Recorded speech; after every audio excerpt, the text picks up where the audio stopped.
Saya juga mohon maaf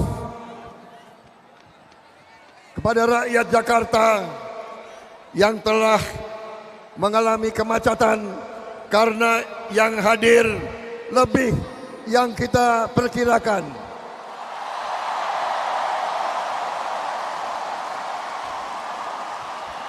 Kita perkirakan yang datang 200.000, tapi laporannya mendekati 600.000 yang hadir, saudara-saudara sekalian.